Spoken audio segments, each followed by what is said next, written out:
नमस्कार, आप देख रहे हैं दिल्ली तक। मैं हूं आपके साथ अनुराधा तंवर। दिल्ली के सबसे बड़े अधिकारी के खिलाफ एक बार फिर से केजरीवाल सरकार सख्त होती हुई नजर आ रही है। मामला जुड़ा हुआ है द्वारका एक्सप्रेसवे के लिए जो जमीन का अधिग्रहण हुआ था उसमें कथित भ्रष्टाचार के आरोप दिल्ली के चीफ सेक्रेटरी और उनके बेटे पर लग रहे हैं। ये कहा जा रहा है कि जो चीफ सेक्रेटरी हैं नरेश कुमार, उनके बेटे जिस कंपनी में काम करते हैं उस कंपनी के संबंधी की वो जमीन थी जिसे बढ़ा हुआ मुआवजा दिया गया है और इन तमाम लिंक्स की आपस में जो ये लिंक्स हैं इनकी जांच होनी चाहिए। इस मामले को लेकर पहले ही जो विजिलेंस मिनिस्टर हैं आतिशी, उन्होंने दिल्ली के चीफ मिनिस्टर को एक चार्जशीट, प्रिलिमिनरी चार्जशीट सौंपी थी और उसके बाद ये फाइल जो है वो भेजी गई थी उपराज्यपाल के पास। हालांकि उपराज्यपाल ने इस पूरे मामले को लेकर आगे कार्रवाई करने से इनकार करते हुए फाइल लौटा दी थी और ये कहा था कि ये पूर्वाग्रह से ग्रसित लग रहा है मामला। अब इस मामले में विजिलेंस मिनिस्टर आतिशी ने एक और सप्लीमेंट्री चार्जशीट मुख्यमंत्री को सौंपी है और उस चार्जशीट में क्या कहा गया है वो भी आपको समझा देते हैं। आतिशी की ओर से जो सप्लीमेंट्री चार्जशीट मुख्यमंत्री को दी गई है उसमें यह कहा गया है कि सारे तथ्य जानते हुए भी डीएम को निलंबित नहीं किया गया। चीफ सेक्रेटरी ने डीएम को बचाने की पूरी कोशिश की। चीफ सेक्रेटरी के बेटे की कंपनी को फायदा मिला।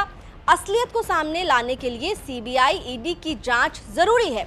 जांच होने तक चीफ सेक्रेटरी को निलंबित करना जरूरी है। तो एक बार फिर से जो सप्लीमेंट्री चार्जशीट की अगर बात करें तो उसमें मोटे तौर पर यही बात कही गई है कि जो चीफ सेक्रेटरी है नरेश कुमार, उनको पूरी इन्वेस्टिगेशन होने तक पद से हटाना जरूरी है, उनका निलंबित होना बड़ा जरूरी है। और यह भी कहा गया है कि इस मामले की इन्वेस्टिगेशन के लिए जो सेंट्रल एजेंसीज हैं उनको इन्वॉल्व करना जरूरी है। सीबीआई और ईडी के जरिए इस मामले की जांच होनी चाहिए।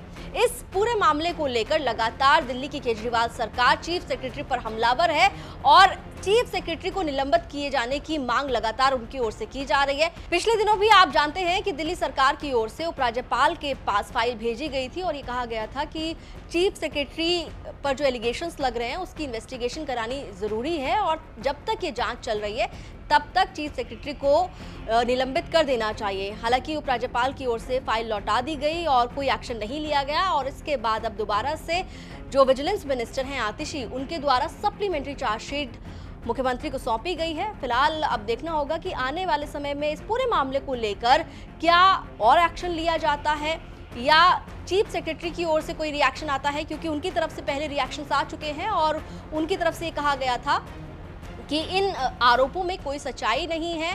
साथ ही उन्होंने जो पहली चार्जशीट दी गई थी मुख्यमंत्री को वो भी मांगी थी। उन्होंने कहा था कि रिपोर्ट हमें भी मिलनी चाहिए, हमें भी जानने का हक है कि इसमें क्या कुछ लिखा गया है। ये तमाम बातें पहले भी हुई थी, लेकिन फिलहाल अब देखना होगा कि आने वाले समय में क्या कुछ एक्शन इस पूरे मामले को लेकर उपराज्यपाल की ओर से लिया जाता है और दिल्ली सरकार अब आगे क्या करेगी।